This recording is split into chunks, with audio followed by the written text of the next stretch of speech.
We'd like to welcome today Dr. Geraldine Morrow, general practitioner, dental leader, past president of the American Dental Association.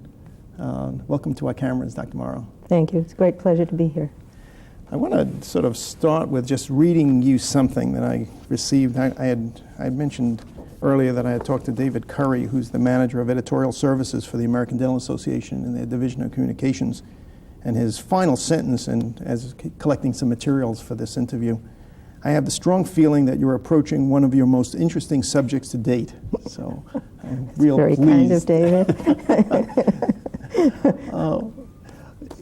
You have a sort of a long and interesting career that began in Revere, Massachusetts, around the time of the Depression.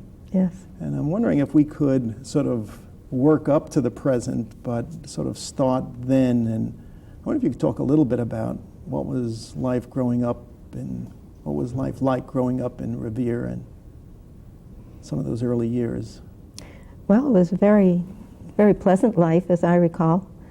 I had two sisters and a mother, so I had three mothers in essence. Both my sisters are older than I. And we lived in a very large house on the first floor. The second floor was lived a Scottish gentleman who owned the home. And he was more like a grandfather to me. I was always in his company whenever he was available to a little teeny girl. And I think I learned a great deal from him. I had a very loving mother who was at home at all the time, and I was very protected. I lived within the confines of my home and yard, which was rather large, covered 2 large blocks, and it was all fenced in. So I had a beautiful area all my own. And Mr. Erskine was his name. Was almost a horticulturist. He was had beautiful garden, beautiful trees, fruit trees, and flowers, and a vineyard. And I learned a great deal of the beauty and the care and the respect for flowers and gardens and fruits, and had a wonderful time always picking berries and apples and pears and plums and grapes. He used to make wine, actually, also, which was quite an experience. And Mr. Erskine owned the home, and yes. your family rented yes. in the house. Yes. Take me along from that, and sort of through public school and high school, and some decisions that you were making at that time. Well, I went to an elementary school that was just a few blocks up the street that I lived on. Went there for 6 years, and had a very long name that took me a long while to learn to spell, so I didn't feel very competent during my elementary school years. But I had different circumstances occur that inspired me to do my best academically. And from the time I left elementary school and went to middle school and then high school, I did extremely well academically because of my own desire to do so. Tell me about this long name. Well, Geraldine is a long name. The Geraldine is the long name. Oh. And people called you Geraldine? Yes, my mother called me Geraldine when she was upset. Jerry, if I was I prefer. Well, tell me, I noticed that in sort of reading about the things that you've done, there was a comment that you had made about your sort of academic determination and sort of intent that you were going to sort of do it your way. I did take, we had 2 paths you could take in high school. One was college preparatory, and the other was technical for women, mostly home economics and secretarial. I decided that I would take college preparatory, much to the great concern of my mother. But I hung in there and did that. there was no means for me to go to college. Anything I did, I would have to have done on my own, and I did. And it worked out. Well, do you have any sense as to where this source of determination came from? I really can't say. I guess at 3 years old, Mr. Erskine was on the top of our 3-story house fixing a slate roof, and he had a ladder to the peak of the gable to the 3rd floor, to the roof, peak of the up to the 3rd level. And I guess I was 3, and I wanted to see him, and I climbed up the ladder all the way to the roof and almost caused him to have a stroke. I could just imagine. But he was a very quiet man and was very calm, and had me reach out my hand to him, and then came around and went down the ladder with him. But I guess you're born with it, is what I'm saying. I don't know what it might be, but I just didn't think anything of climbing up the ladder. I was capable of doing it, so I did it. When you finished high school, and at that time, did you go right on to college, or? Actually, I worked with my family dentist for the second half of my senior year, and then continued with him for another year and a half, and wanted to. I received some scholarships, which I used on minor informal things. Then I felt I wanted to do more in dentistry. I liked what I was doing. I had learned a great deal. I spent a day a week with Dr. Jones, who was the family dentist at Boston City Hospital. So I saw a great deal and did a lot. Had excellent infection control procedures drilled into me, and it was a one assistant office. I did all the office work plus the assisting and taking care of the instruments and everything, laboratory work. And I felt I would like to do more. So I went on to Forsyth, saved my money from working as a dental assistant, and paid my way through the first year. Of course, I was able to live at home, and that was all taken care of. Then the second year, I had somewhat run out of money, but I was blessed with the fact that the federal government started a program at Forsyth, which is the school I went to, and they paid for the tuition of a group of, I think there were 10 of us that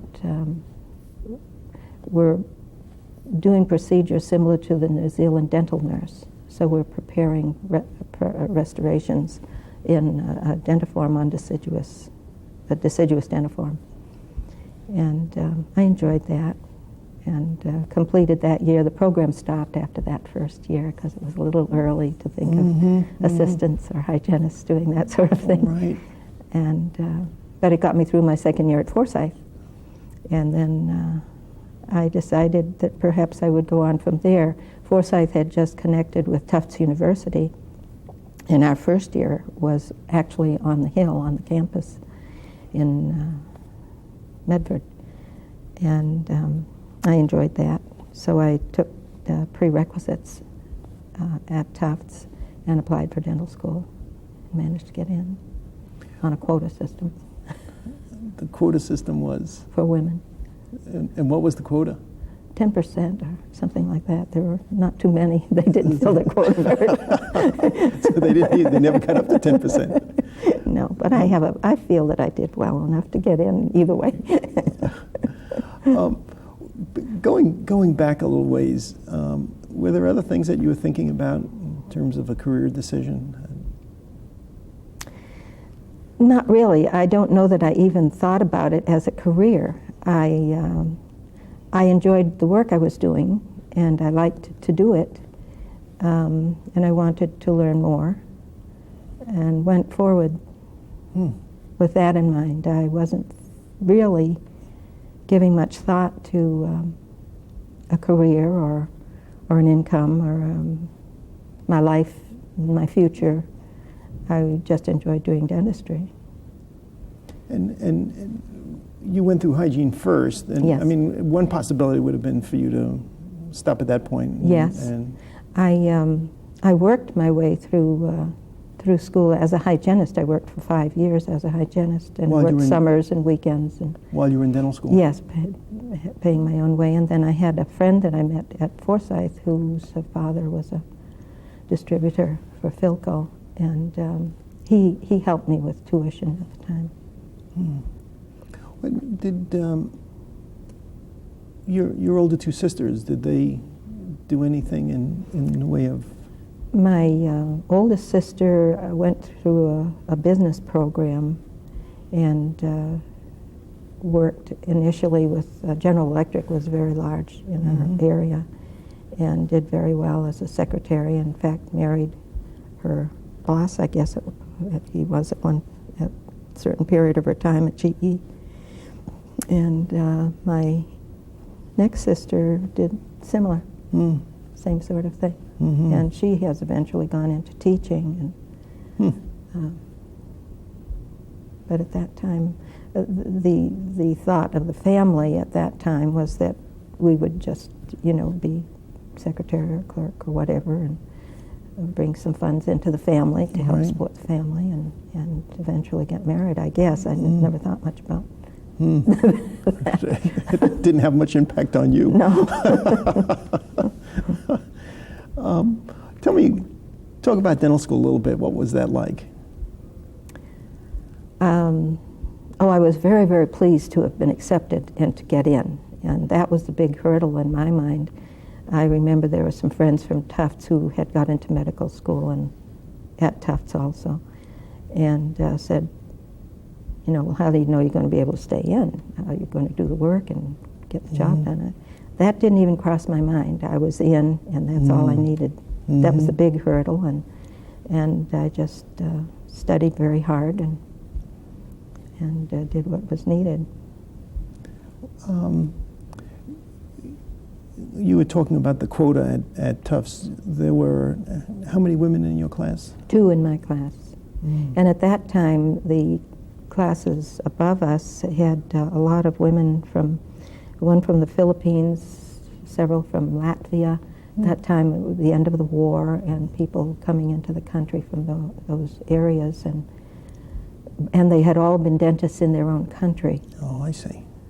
So the only 2 other American women, the year I graduated, two young girls, American women, came into the freshman class. So there weren't too many from the United States that were in school at that time. Was there, as I talked to you, and you're talking about being in dental school, it didn't seem to have made any difference in terms of whether it was you were a man or a woman. And I didn't experience any problems. There may have been one young man who was just in the first year going into anatomy lab and working with cadavers that I guess they get tense sometimes. I wasn't tense about it, and I just ignored it. But in general, all of the students were very, very, comrade. I studied with two of my colleagues for most of the 4 years,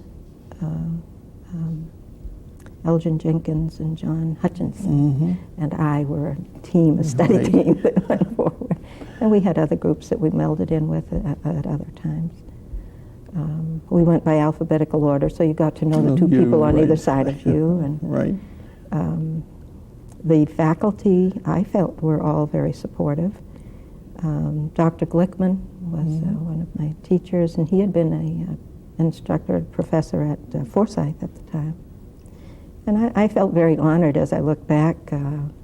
We had a lot of leaders in several fields, Dr. Glickman being one, and then Dr. Hardy in prosthetics, and Dr. Toma and Mallet in surgery. So the men that were writing the books and at the beginning were in our school, and learned from them. When you think back on those days in dental school, is there anything that stands out in your mind as having had a significant impact on you in terms of what you did after dental school, or how you organized your professional life? I was a student ADA member. I guess I felt strongly about their role in organized dentistry, although I didn't look at I wasn't active in it, I just joined. I was busy just doing what I had to do, getting my requirements done. I know that the fellows were members of fraternities and the women were not, and that has turned around, and they had a lot of other extraneous benefits from that. But I didn't even know I was graduating first in my class until the dean told me about the day we walked out the door. So here you are graduating first in your class, and you decide to do what? Well, I actually looked around in different offices. I had worked in several offices in Boston, in downtown Boston, and talked to them about practicing there. I was very committed and concerned about paying back Mr. Burke, and I wanted to get an income right away so that I would be able to do that. And I just didn't feel that actually there was a notice on the bulletin board downstairs where the lockers were that was looking for dentists in Alaska. And Nome, the city of Nome, wanted, community of Nome, probably wasn't a city at that time, wanted a dentist. And I had a telephone call, actually, from them asking me to come up. Talked about the beautiful beaches in Nome, which I discovered later on the Bering Sea. It may have a little gold dust in them, but that's about it for use. And then they were looking for someone in the public health service. So I inquired of them also, and I was accepted there, and at an income that I thought would be very, very acceptable.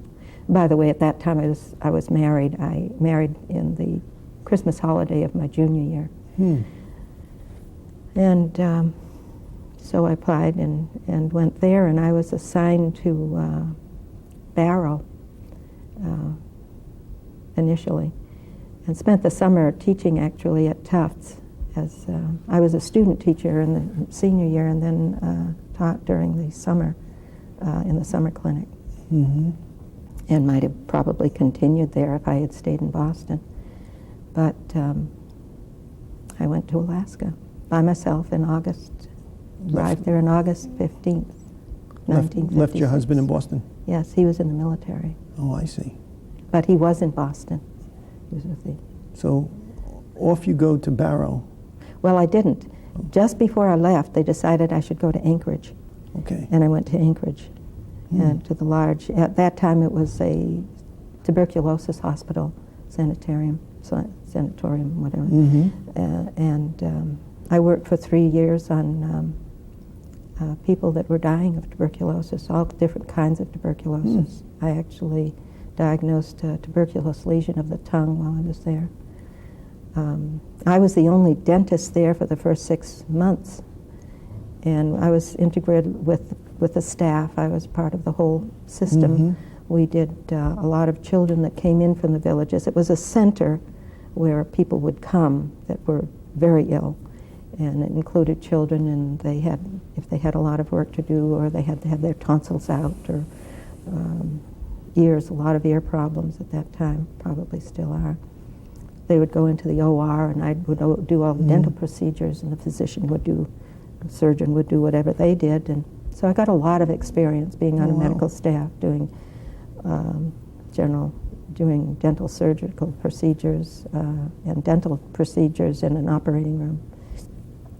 And some prosthetics, we did more prosthetics at the beginning then than they do now. Then a young man came in from another area, so there were 2 of us for the remaining time I was there. And the commitment that you made with the public health service, was that open-ended? It was 2 years, and you could sign up again after 2 years, and I did, because after my husband finished his tour, he came to Alaska. and he was working with district engineers. But talked about staying, so we tried again for another 2 years. Every 2 years we had a trip home and back, which we took advantage of. But after we were there 4 years, I left the hospital. And I'd like to add, because of all that goes around now with infection control, I'm TB negative. And I work for people in their hospital beds that needed extractions. And the infection control procedures we learned and did were very effective. I left after 3 years and started renting space at a dentist's office. I got my license, my Alaska license, after 1 year of being there. And they always wanted us to be part of the community, so I went to the State Dental Society meeting. I was about 6 months pregnant with my first child, and they elected me secretary of the Alaska State Dental Society. That was it? Were they looking for a woman? And I held that office for many years. I did so just to help. It was a small group, very small. And I practiced part-time in a rented office space. What was your reaction to Alaska when you got there? I hear you'd been living in Boston and now you're... It was very different. You must understand, I did nothing but study and was in school all my life. I had never really done anything else except work in the dental office and study, go to school. So it was my first experience really working and not going to school. And I lived in the quarters building where the nurses were housed and dentists who hadn't found housing as yet, physicians who all lived in quarters. And I enjoyed it very much. I have a close friend to this day who has returned to Alaska, who I met in the Porter's building, and we were friends at that time. 2 of them, actually. 2 others that are from Canada and 2 that are still in Alaska, including myself, 2 nurses. So I made some close friendships then and went caribou hunting with a team of nurses.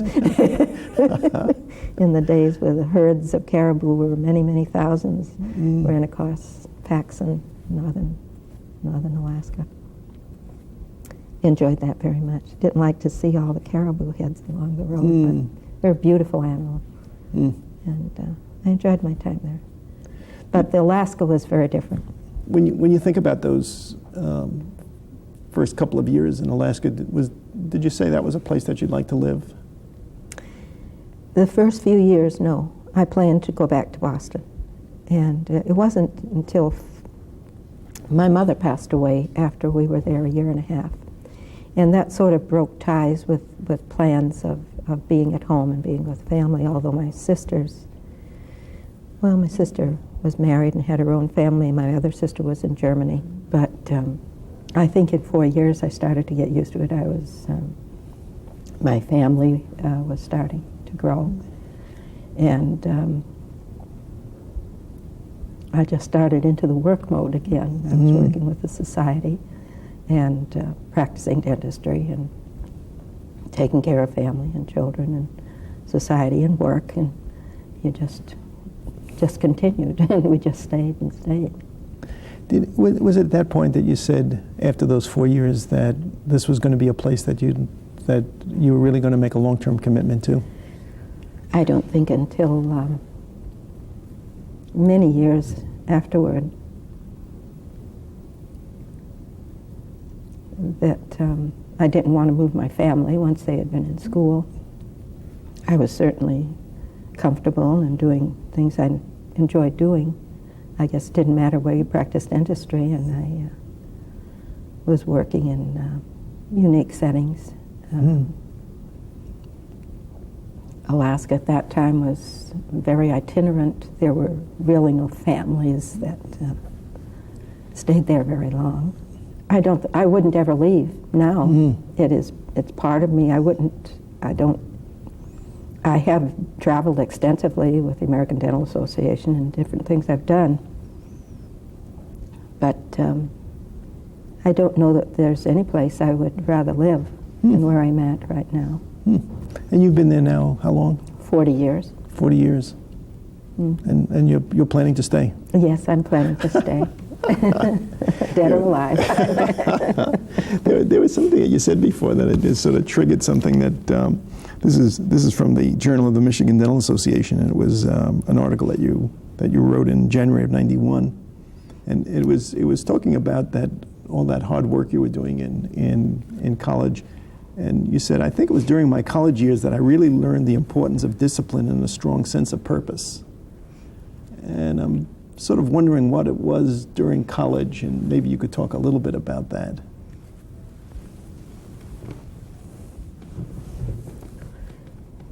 I enjoy getting a job done.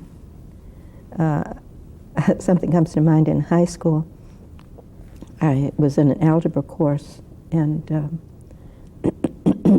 one of the young men was going to go to MIT, and actually did, who lived on my street, and we were sort of playmates from childhood. But he would not do the difficult problems, and he did fine. But I just felt impelled to complete the assignment, no matter how difficult the problem, and would finish all of them and get them right. And I had a great deal of satisfaction in doing that. I had, in earlier years, I had difficulty with words. They didn't come easily. I couldn't spell them. And I fought with words to learn them. And I get a satisfaction out of being able to use them without a great deal of difficulty. As I saw the benefit of working hard, studying, and accomplishing a task. And there was no family assistance academically to what I was doing, whatever I did with whatever the Lord gave me for my own gifts, and used them the best I could and faithfully. Perhaps the church and its teachings have a lot to do with it also. That commitment to do what you're supposed to do, what's right, and what you have agreed to do, and get it done. And take that same theme forward now, in terms of practicing in Alaska. You had opted to leave the public health service. I did a great deal with the Dental Society. I was active all of the years I've been in Alaska until I left the presidency of the ADA. And those were jobs that needed to be done. There were things impacting dentistry that had to be faced and overcome. And I felt very committed to that job, which took a lot of time and energy. I was sort of a watchdog at that time. There was, as the years went by, more government influence in private sector practice. And I was dedicated and committed to dentistry and the people that practice dentistry. I think very highly of dentists and the work that they do. And the stress and commitment they have, and the study they give it, and how much more is involved in dentistry than meets anyone's eyes except those who practice dentistry. So I felt committed to protect the profession and work for it, to keep it a private sector entrepreneurial practice, because I felt that was best for the public. They weren't paying extra dollars by going through middlemen, and we needed the ability to oversee ourselves, because I was taught we are teachers, we are also professional people, and in that sense, we oversee ourselves. We oversee our peers because we have the knowledge of of what they are to be doing and what they deal with. And that I still am very committed to. And I worked very diligently in that line. I remember making the association strong, developing a central office for it. In Alaska? Yes, and developing Delta, the prepaid insurance. Actually, that was done because the state of Alaska agreed to work with the federal government for Medicaid coverage for the early and periodic screening for the young children who had single parent. And the idea of the state running a dental program from Juneau across the state didn't go along with the concept of professionalism, and therefore gathered together the dental community to, they wanted to run the program. Well, the association could not as a legal entity, so we had to develop another entity that could, and that was my responsibility to do all that, which I did do. That was in the 70s, actually. I'm curious about your decision to go from patient care to starting to kind of broaden your interest to the dental society. And it was possible at that point for you to be focusing on the needs of patients. And I did very hard on both. It was a lot of hard work, and I'm afraid my family saw less of me than they should have. I had a very, very active, constant practice. I worked 5 years part-time with 2 children. Then I had a 3rd child in '61, and I went into, let's see, that would have made it about the time my 3rd child was born. I was thinking of leaving practice and not going into a private practice of my own. But my husband felt that I should probably continue practicing. So I built within a building, had them finish it for a dental office, and I practiced there until 72, I guess, 73, when my 4th child was born, and I wanted to stay home and maybe just work with the society and just be with my family, because that was a constant need for me and commitment. I dearly loved my children, and constant guilt factor in not being with them as much and constantly, and the worries that I alone had to deal with about caring for them, having someone else care for them, finding the right person, and all the difficulties that go on with that. So a woman has many things facing her. I do believe if, at this point in my life, if I had to do it over, I either wouldn't have had children, or if I did, I would have curtailed any other activity to stay home with them, because I feel it's extremely important. At that time, you get into working, and I'm a workaholic probably, and a very detailed type of person, and just got into doing everything and tried to do everything. You did. But discovered from the children's point of view, I didn't do everything. But I just did work hard in both areas. Yeah. I'm sure the kids have lots of respect for the stuff that you've done. I'm sure they have respect for it. Yeah. They still miss their mom. But why dental society? I don't know. Did you feel it was a calling? For me personally? Yeah. No, I felt they needed me. They needed the work done, and I seemed to be the person there that was able or willing or couldn't say no to having it done. I'll never forget, I was elected the first time that it ever happened to the local society. I was president, running the meeting for the election of the next officers, And there was an overwhelming request that I remain for a second year. That had never, ever been done before. And being a detail person, you mustn't do that. But they did. And I can remember vividly when this happened, a black curtain coming down in front of me that I was going to continue working and for the association, which I did do. But in '72, I did sell my practice and planned to be home more. And that's just when the state came in with Medicaid. So I developed Delta from scratch, ran it, and ran the society at the state level, and really worked with other organizations, AGD and International College and American College.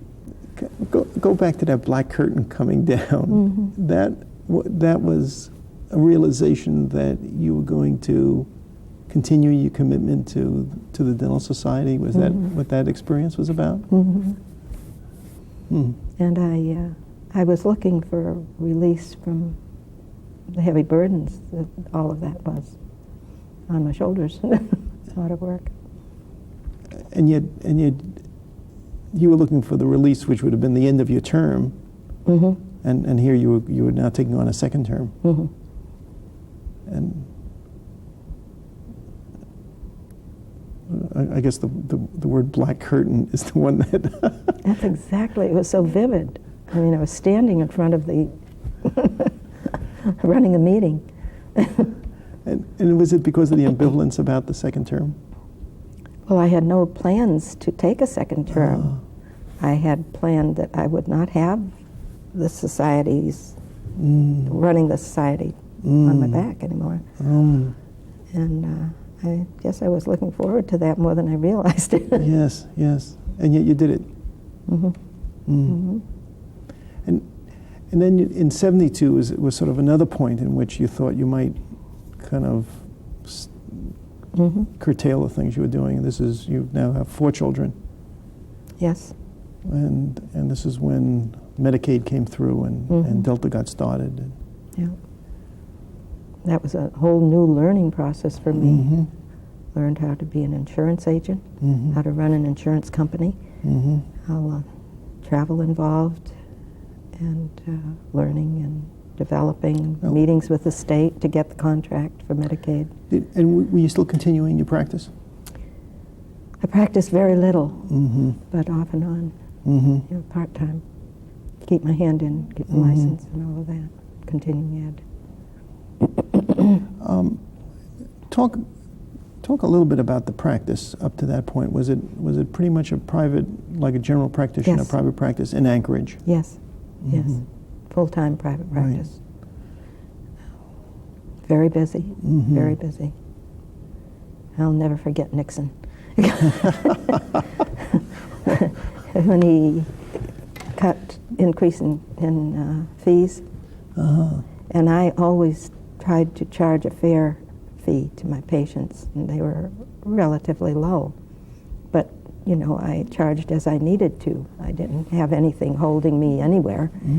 And then he stopped that, and then expenses went up, and I couldn't raise my fees. So people that were committed to doing the right thing for the public and being fair were hurt very badly by that. When he froze the fees? Yes. Made me work harder for organized dentistry. Right. Yeah. Where along the path of your being involved with Dental Society did the idea of the ADA presidency start to arise? I was, as president, the delegate to the ADA, and I did that pretty steadily every year from '72 on. And I was working for the people that were delegates and had been delegates for many years and were interested in becoming trustee. And there was an agreement. We were in 5 states, 3 large and 2 small. 2 large and 3 small states. This is your district? Yes, yes, the 11th District. And at that time, Washington had the trustee position. And they had agreed with this young man from Juneau that next time around that they would give Alaska a chance. Well, Alaska, Idaho, Montana. Montana had a trustee once, but neither Idaho nor Alaska did, ever. And, well, it happened that the trustee died in the middle of his term, middle of his then 6-year term. This is the one from Washington. Yes. And the rules of the ADA said that the state from which that trustee came had to be reelected, had to elect a second trustee to run for the 3 years. So they did. But the man that was elected told his state, well, I will do this, but I want a 6-year term of my own. So that negated this man being able to go in after the one who had a shorter term. And I thought that was unfair. Yeah. Yes, I thought it was very unfair. But by the time that opportunity would come again, which was 9 years, he had lost interest. He didn't care anymore.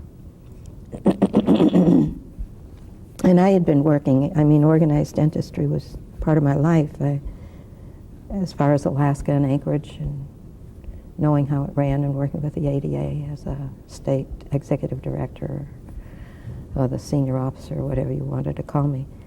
I was sort of a watchdog for government activities, and went to those meetings and tried to keep the voice of the profession strong and keep it on an entrepreneurial, professional basis, private practice oriented. And I looked at this as being very unfair.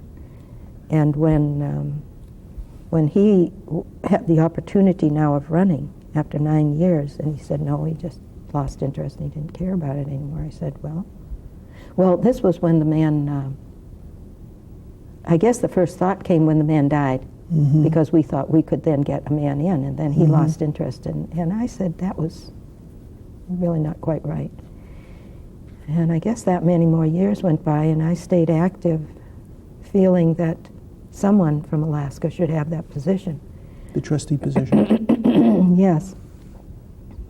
And it turned out that I happened to be the only one that kept in there, hung in there for all those years, and was active and knowledgeable. The heir apparent from Juneau had dropped out. Yeah, right.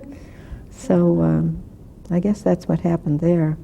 And feeling that they shouldn't switch it between the two large states, which is what they had been doing before.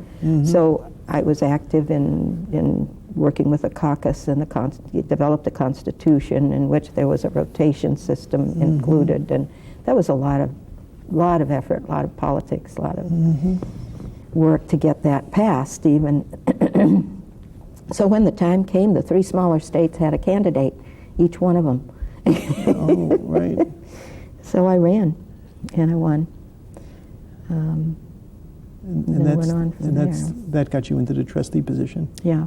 I had been on a council and chaired the council before, 6 years before that. Just going back a little bit, before you left Boston, you were an instructor at Tufts for that summer.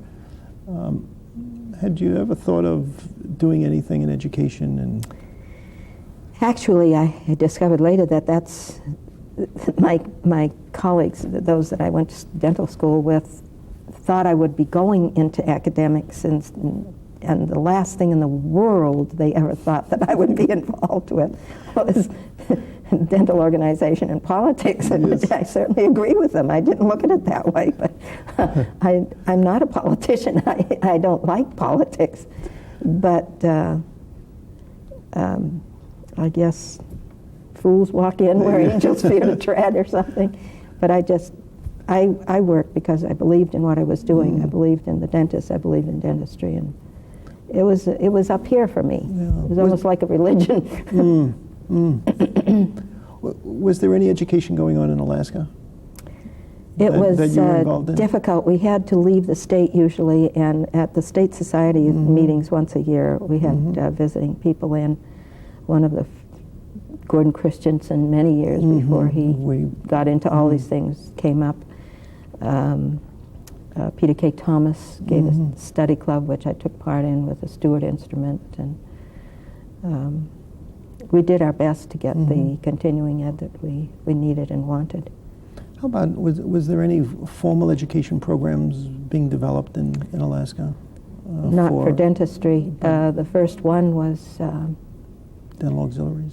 Yes, and Dr. Bell, Rebecca Bell, who studied in Pennsylvania in an expanded program that they had there, a test program, was recruited and developed the program for a year, the hygiene program, and then the second year when it was in operation, she was there and then left, and they needed somebody to run that program or they would have closed. They needed a dentist. At that time, that's what they felt they had and wanted. And the hygienist and the dentist. So the dentist said, well, why don't you take that over? And you know, it boggles my mind, all these different things I've been in with no background, no formal education, just that of a dentist. And I had such high esteem for a dentist, and a dentist being a teacher of what they did, that I just did it. And I got the job. You took over the dental auxiliary program. Yes. The hygiene program. They had an assisting program, a short 6-month, 9-month assisting program for several years before that. And the dentist volunteered for teaching certain segments of that, which I had done also. But yes, I became the administrator, the supervisory dentist in the clinic, and I taught 9 credits a semester. And I had to learn all over again myself and teach. And I did that for 11 years. And then you took over the hygiene program. Yes, I did take over the hygiene program in 1977. In 1976, well, Delta was on its way. It had $1 million gross coming in. It was a success. And I sort of like to start things, but the boredom of everyday life in them was, you know, I was ready to say somebody else come in and take it over, so we hired someone from the lower 48.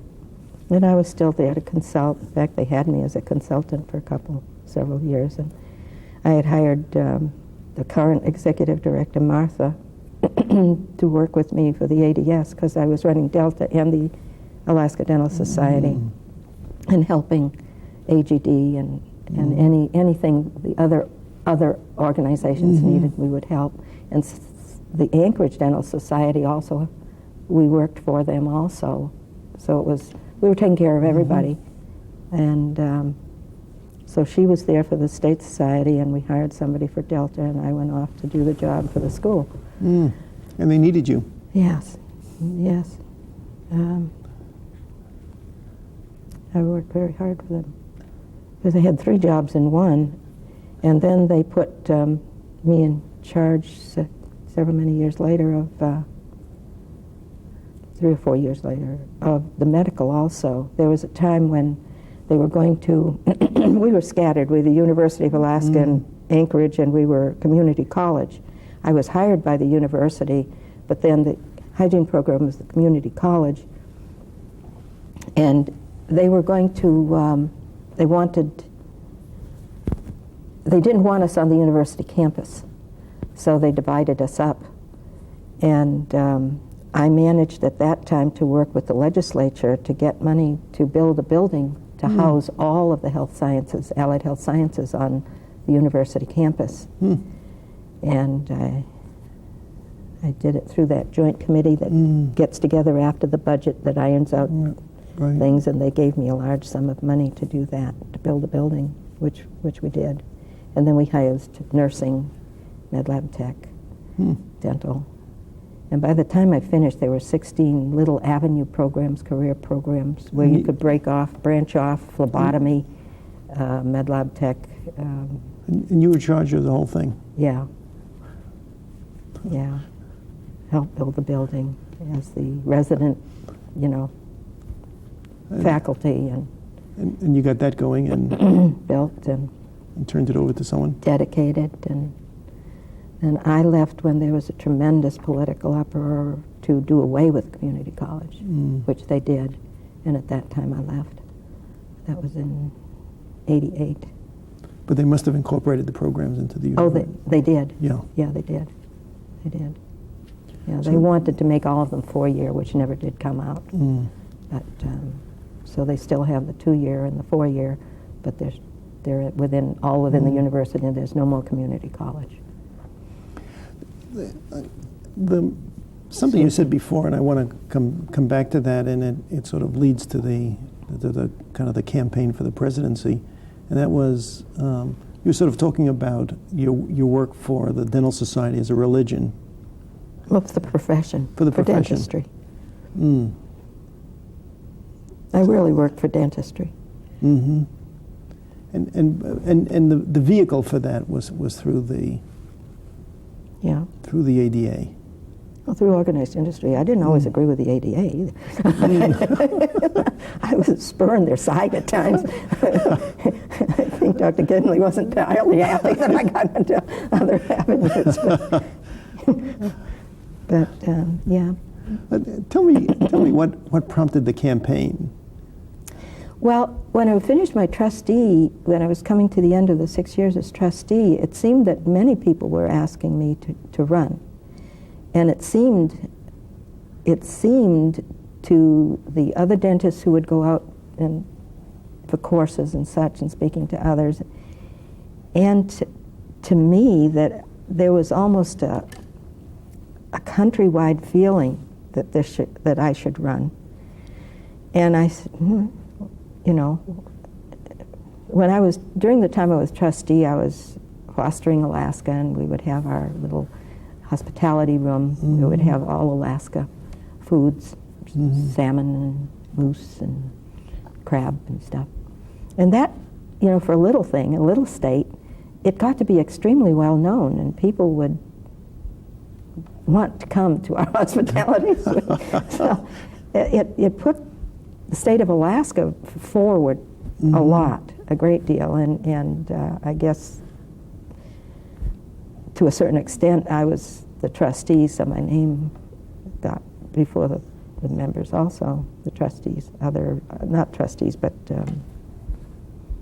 delegates, because I was doing this for a long time. So I felt that there was a groundswell of wanting me to run for office. And the man that had spent the 9 years was running and lost the year before, I guess. I can't remember time-wise, but anyhow, we hadn't had anyone there, our district, for a long time. And I figured, well, all right, it's fine with me. I didn't plan to do too much about it. But, of course, the last year of the trustee, the year before, you have to decide, are you going to run? And then everybody took over. The whole district was involved. We have some excellent, excellent people in that district. Wonderful people in each state backed me and spent a horrendous amount of time and money and energy to run that campaign very successfully, I might add. Because I ran against New York and Illinois. I mean, big states. Yes, very big states with names of people that had, been in organized dentistry for many years, were well known all over the country. And we just worked, did our part. I spoke on government intervention, which had been my thing all along, and talked about dentistry the way I knew it, the way I believed in it, and ran and won. And you talk about yourself and you say, but I'm not a politician. No, I don't think anybody sees me as a politician. And that brings me to a thought that Warren Lee, because the Women's Association was very supportive, the American Association of Women Dentists, but then again, they had no one, they were not politically able to influence anybody to vote or not to vote, and they didn't have anyone in the House of Delegates, and the House of Delegates votes for president. But in talking to her, her comment saying that it was an inspiration to others in that someone who's not there with their whole goal in life being to gain this office and to do whatever they have to do or need to do or can do, right or wrong, to get there. I don't want to say right or wrong, but that, you know, to step on heads, which is often done in corporations and organizations. It made them feel that if they didn't have this kind of personality or aptitude or desire, that they still could benefit the organization by doing the things, helping and working in areas that they felt committed to, and still be effective and also be leaders, and not have to go any farther than they want to do, but would be accepted and given that opportunity to help and do what they needed to do for the profession. So that was a side benefit that I'd never even thought about, but what did come out of that campaign and the winning and the 2 years that I was an officer. Let's stop at this point. We'll take a little break.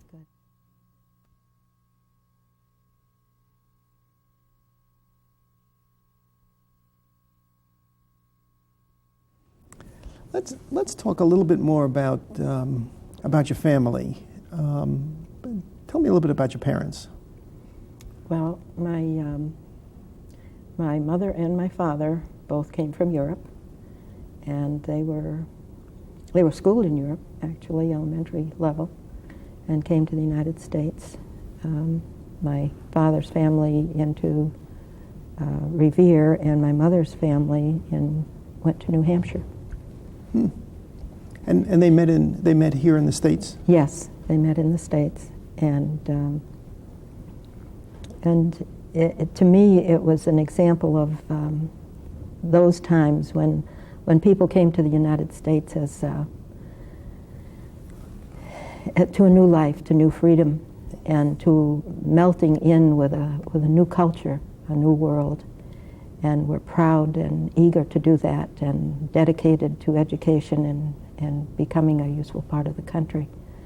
And that was instilled very strongly into the three girls that they had.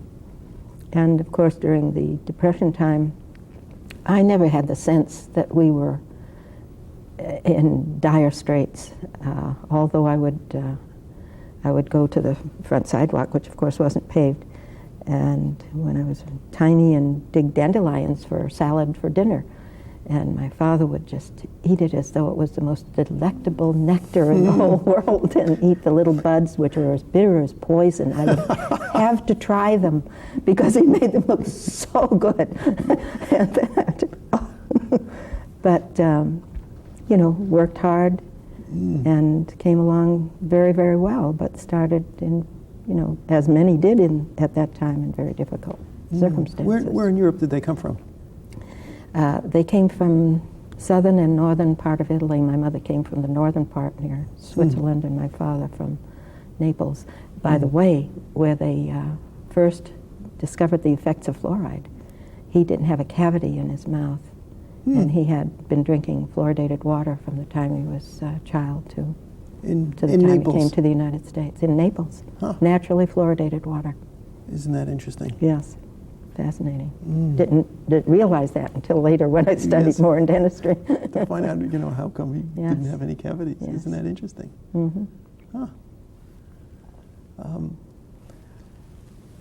Let's talk a little bit more now about the ADA presidency. And as you look back on, things that you got started in terms of when you were president-elect and then through your presidency, and that was what years again? President-elect was 90-91, President 91-92. And those were difficult years. in that there were a lot of government talk about becoming nationalized health care system in the United States, the possibility of a change in presidents from Republican to Democrat. The AIDS problem had just come to the forefront. Staff activities that were going on at that time and reorganization within the ADA. So it was a tumultuous time. For the first time, because of the AIDS issue and the concerns in dentistry, there was a large amount of public activity on the part of the trustees and the officers. But I felt very strongly, in fact, I always have felt strongly about government intervention into the profession, that the ADA should have a position, a strong House of Delegates approved position concerning how dentistry should be provided to the people of the United States for the public's best interest. And with that, started in a rather unprecedented way in my president-elect's year to form a committee that would study and then come out with a paper. And they did that the year that I went into office. And I also, the president usually talks about their plans at the end of their year. Mm-hmm. And I felt it important that the House of Delegates should know what the president plans to do before that. And with the unanimous approval of the House, I was allowed to speak a year earlier than usually the president does speak about what they've done and what they hope to do. But it was a tumultuous time to be an officer in the ADA, very tumultuous, and I'm very grateful that we did come out with an excellent report with the House, which the House did accept, and was the beginning of a position for the ADA to go forward and to be able to work legislatively to see that we weren't taken over in a national health care system. Did you enjoy it? I enjoyed that part of it, being able to accomplish that. I'm not a public person, but I did a lot of radio and TV and was sort of the point man doing things wrong as well as right. But I was also strongly committed to the fact that, to the basis in science of what dentists do, and that there is no reason, especially with the law, that you follow the law, you follow OSHA, you try to make it as sensible and scientifically based as possible, but you comply once the regulations and laws are passed, and you just have to have a faith in science and the research that's done. And to this day and always, I followed the infection control procedures and work with AIDS patients and feel that we're doing the right thing. If you had to give yourself sort of a grade on a report card for that presidency, what grade would you give yourself? I'd always wish I'd done better. I'd say I passed. Pass, fail. Pass, fail. Yeah. What were the... I did the best I could under the circumstances. I know I worked myself and spent myself with the travel and the work that had to be done. It's always new and different for the person that's in that position. I gave myself to it. I don't have any doubt. On the past side, the things that you felt were the most positive aspects of that term. I think to the delegates, hindsight, to the dentists in the country, to both male and female dentists, to people that are coming into this country and going to school that are not white Caucasian males, I think it was a great benefit. One that I didn't go into the position or the activities with that in mind, because my vision was rather narrow and always toward dentistry, the profession, and what's best for dentistry and the profession, and looking at government interventions and being sure that we maintained our professional status. That's all I my goals were. And really it ends up that what I didn't even think about and what was around all of dentistry and the profession, what was going on at that time, what was developing as the face of dentistry changes, was more benefited than anything, it seems, and is probably the most long to be remembered. I didn't know I was a woman until when I won the election. All the headlines and everything that was printed was woman, woman, woman. I never thought of myself that way. I knew dentistry. I loved dentistry. I had steeped myself in dentistry, and I was qualified. And then even the ADA comes out, woman. And you saw yourself as a dentist. Pardon? And you saw yourself as a dentist. Yes. Yeah. I'll never forget Dr. Springer's statement to the House of Delegates when he lost and said, I didn't lose to a woman, I lost to a dentist. Something to that effect. Yeah. You know, that was, I hope you always thought I was a dentist. Yes, right. That's who you were working with, Right. campaigning against. Yeah, yeah. And I don't think they gave me any edge. I don't think I wanted an edge. I certainly didn't go in there as a token. I think everybody that I dealt with realized that. Yeah. When you think back and look at the things that you say, here are some things I would have done differently, or here are some things I wouldn't have touched, are there some things that occur to you now in hindsight? The only thing I could have wished for is that he had been far more astute and less. See, the president, a lot of the president's work is more outside of the ADA building than in it. And the president, especially in that year, was kept extremely busy all over the country, speaking and television and radio and comforting the people, and I was working also, practicing that whole time. And I think if I had been more astute to what was going on in detail, of course that's micromanagement, but as the president, I saw the president's job as not only running a board who runs the ADA, but also doing these other things. And I think that in some people's mind, perhaps the staff's mind, I don't speak for the staff now, but then the president's job is to be out of the ADA and let staff do the job. That, I think that's something that the ADA has to look to and has been looking to get those descriptions very, very clear in everybody's mind.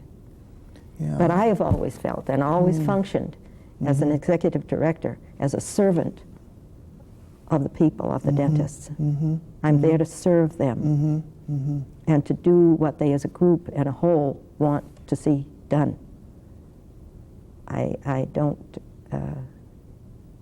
that's very important to me. But that isn't the way it often or could function at the national level. Right.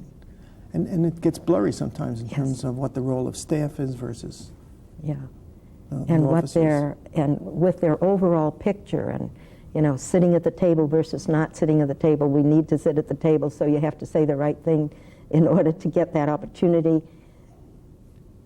And I understand that. I understand that, but I still feel that the profession and its role as a profession has got to be upheld and uplifted, and people have to be educated to it constantly. And I worked with that in mind always.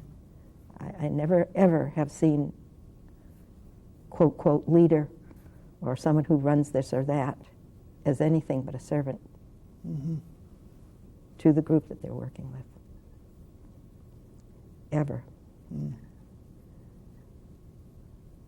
Ever. I don't really look at myself as a leader. I look at myself as someone who can help people get a job done.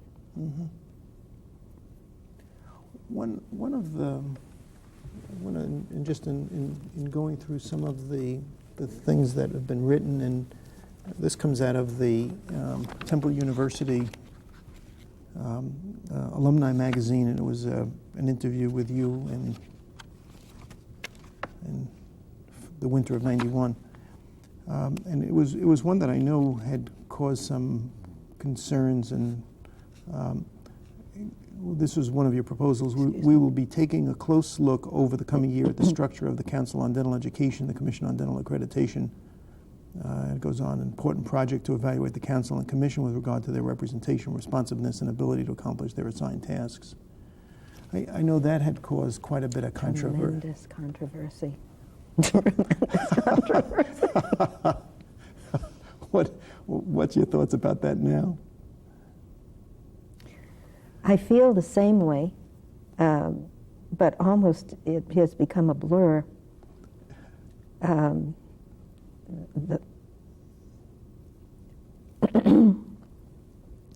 As we educate our students, so will go the profession. And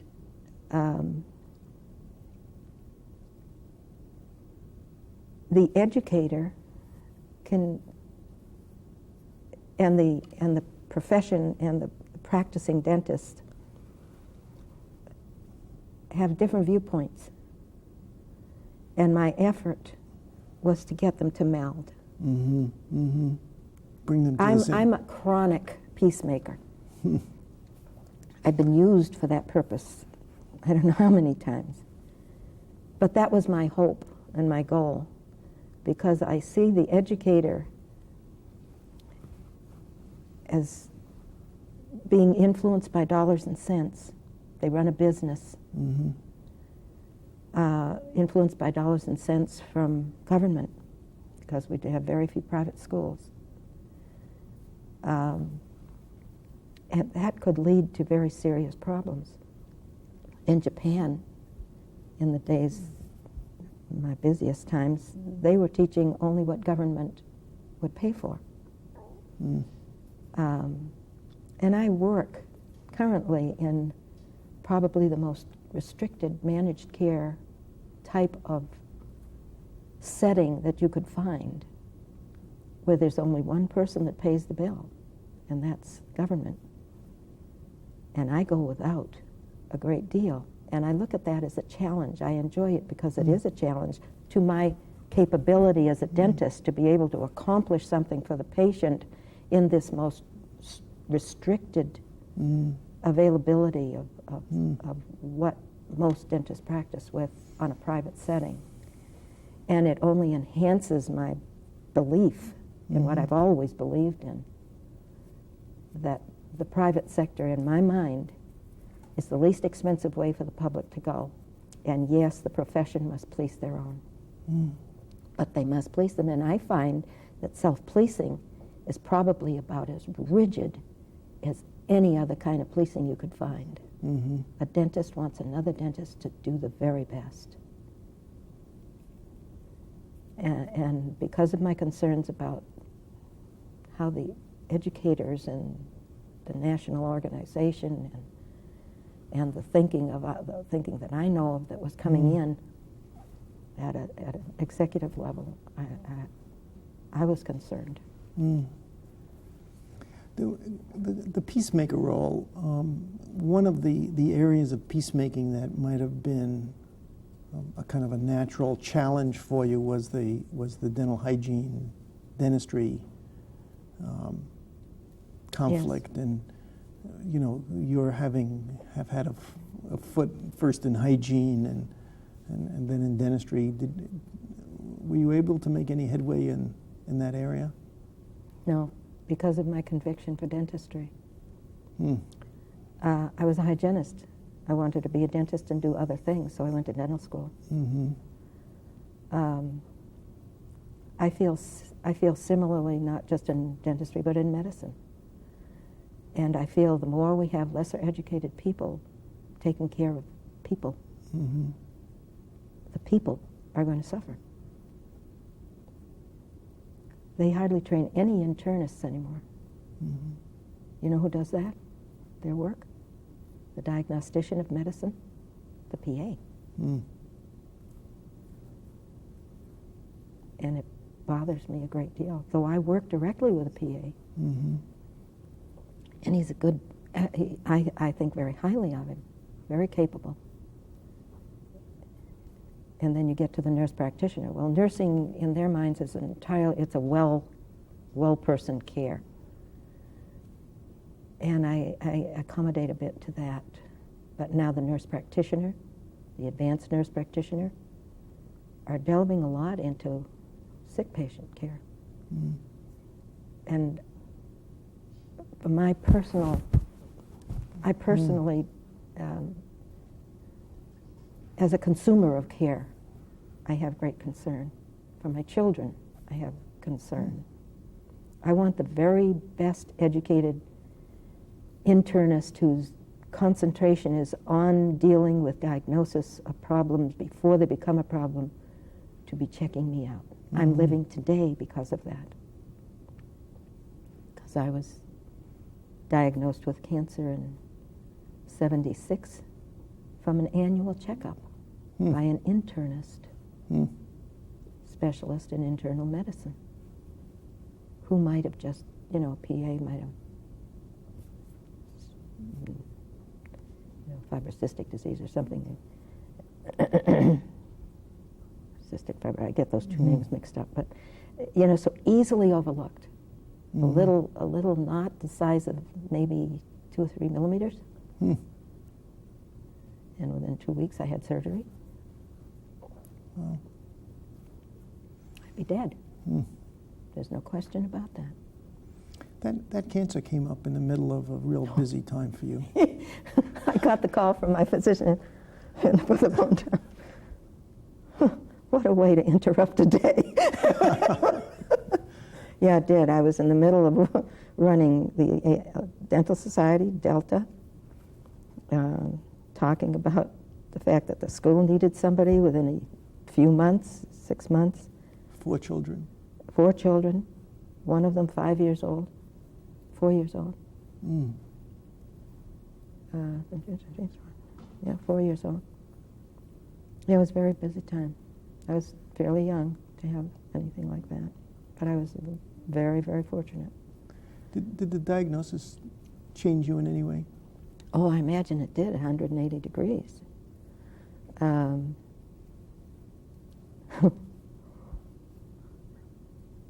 I think anyone that faces the fact that they're not going to live forever does an examination of life and soul and body and whole works.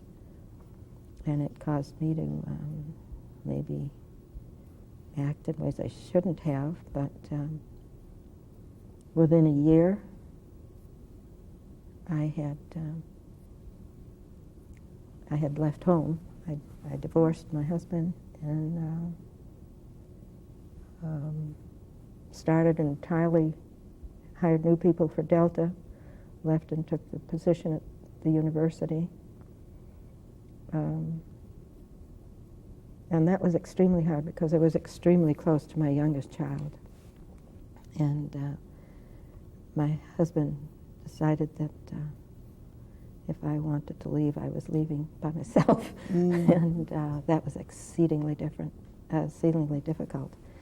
But so I went through a great deal of personal stress, strain, trauma, mental anguish, the whole thing. Within a year, my daughter, my youngest, came to stay with me, and my 16-year-old sort of bounced back and forth. I don't believe in divorce. I think it damaged my family severely. My children, every one of them, no matter what their age, one was 4, 5, then 16, 18, 20. Two older ones were in college, but all 4 of them were badly damaged by that. I don't believe in divorce.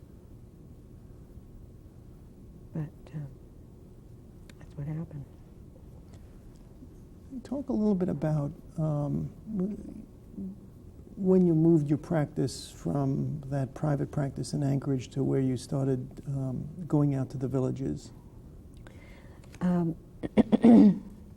It was after I left the school, actually. I was working part-time in private sector and then teaching and administering and working in the clinic and building allied health sciences in the building that we moved into. And when the schism came between the university and the community college, that's when I had no large practice to go into. So I had nothing. I left with leaving the university, I had no means of making an income as dentist because dentists aren't employed. They're either in private practice, which would have been very slow to develop. I had a family, 3 in college, 2 in college, 1 at home, and myself to support.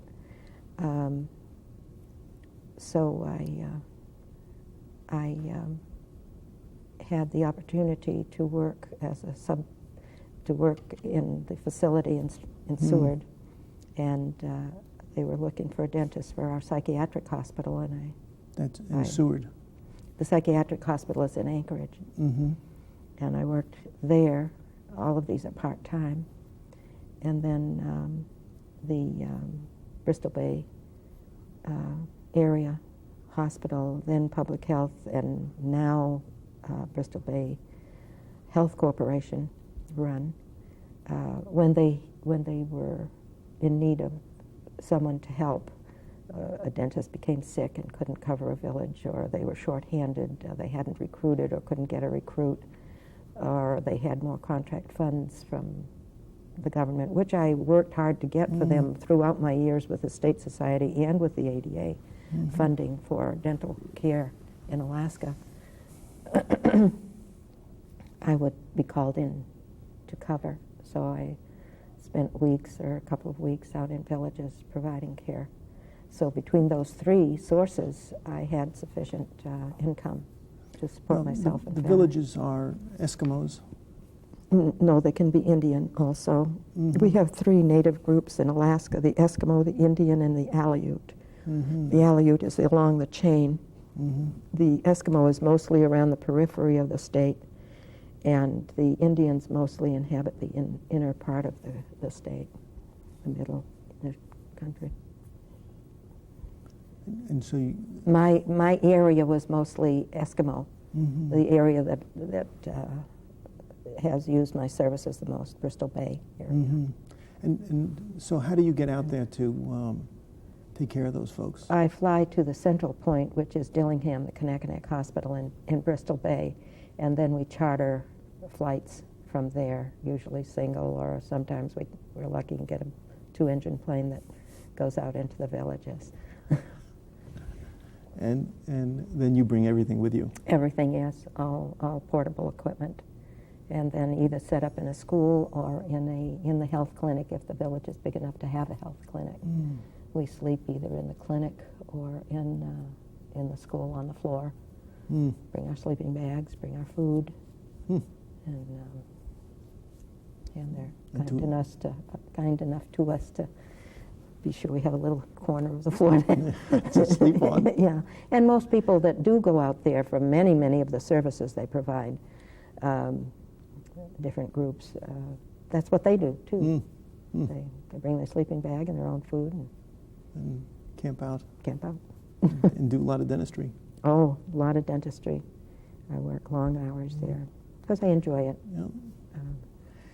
Working with the villages, you know, one of the issues that the whole healthcare system is dealing with has to do with access to care. And Yes. People who are uninsured or underinsured. Is from your experience with the villages, have you come away with any thoughts about how dentistry needs to be positioning itself, or? Yes, and I think that's what that paper was all about in that committee, to delve into that. And I believe all through the time I worked with the Public Health Service, the first 3 years of my working as a dentist, to this day, that I think the self-responsibility of a person is critical in their own health care. Their mental attitude is extremely important. I can tell immediately when I look into a patient's mouth at the psychiatric hospital what state of mind they're in, because it reflects in their mouth and in the condition of their mouth. And I believe without that personal responsibility, you don't get the kind of caring that you can give yourself. Dentistry can educate you. They can talk about prevention until they're blue in the face, and they can treat disease. But the next year, if you're not there taking care of yourself, you're going to have an equal amount of disease. They override fluoride. The only one thing that I've seen hold on is sealants. And I believe that a personal responsibility, goals for yourself and your future will make a betterment for your community. Whereas otherwise you're just drifting, and your whole community will drift without that. You're just an artificial community without it. I want to talk about the position of the ADA, and this was again something that you wrote in this Temple Alumni magazine. It says, to my way of thinking, the strength of our national organization lies in the ability to change and adapt to new challenges. And I'm wondering your sense about how well the ADA is doing that and what you see as some of the new challenges.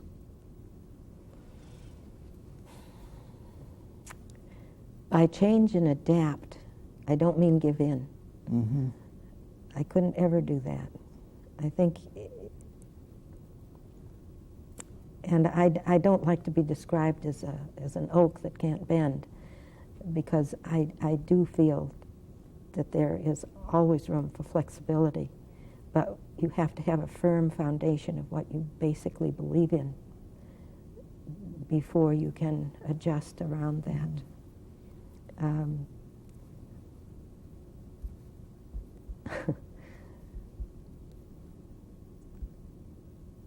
I must admit that I really have not kept close tabs on what the ADA has been doing in the past several years. So I really don't know. I know that the one thing you were talking about, dental hygiene, and being a go-between there. But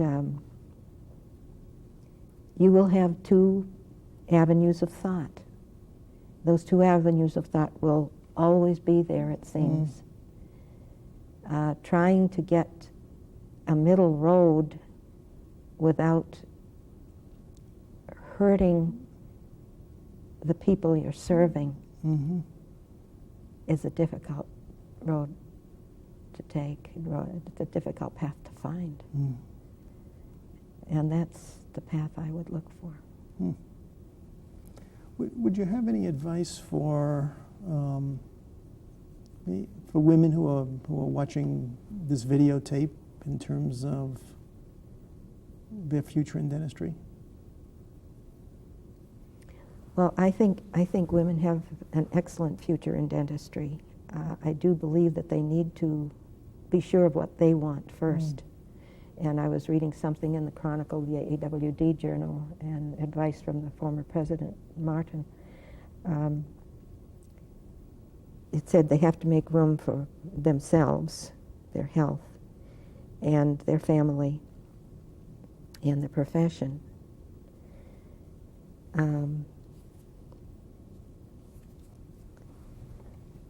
But there's just a limit as to how much you can do and give and not cut somebody short.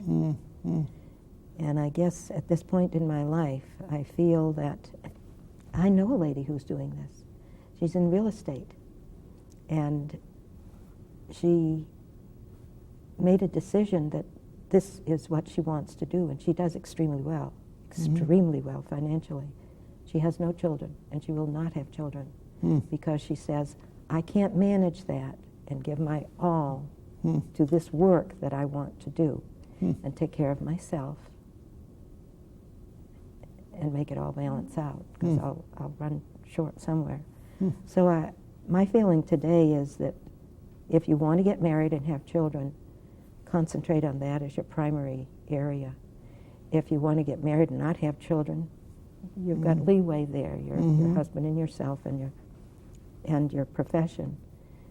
But and I see women today making a balance that way and spending more time with family. And I see dentistry as an area where you can do that very, very readily.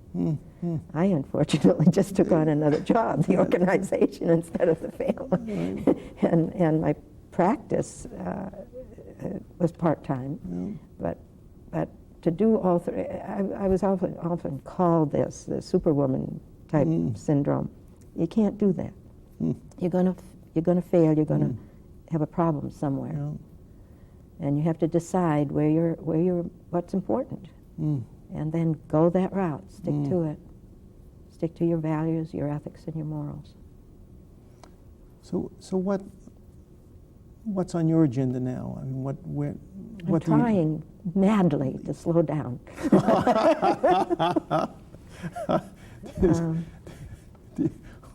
How do you plan to do that?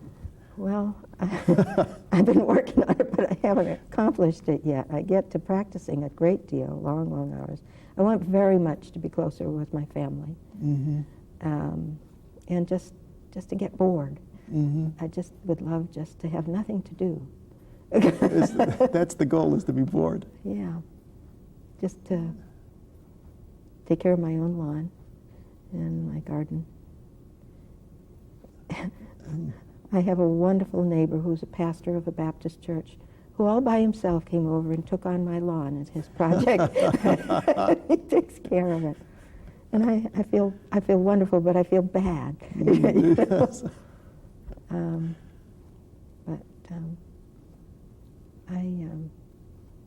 Determining more my values and following. Yeah. Do you think you'll retire? I plan to retire from practice in about 2.5, 3 years maximum.